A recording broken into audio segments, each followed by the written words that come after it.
Share it with your family, let them know. Here's your own. This is the one.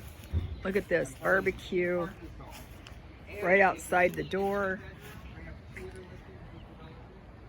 You have trash containers, which is very, very convenient.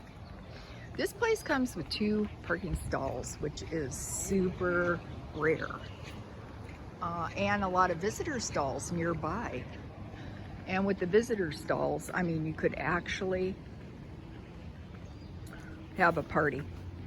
A lot of these units, I should say a lot of these complexes in Kona have a parking problem. If you live here or stay here with somebody and you have 2 cars, I mean, it really poses issues with parking. So this is a short little walk, and then I do apologize, I have on high heels, so it's an easy walk. Look at that.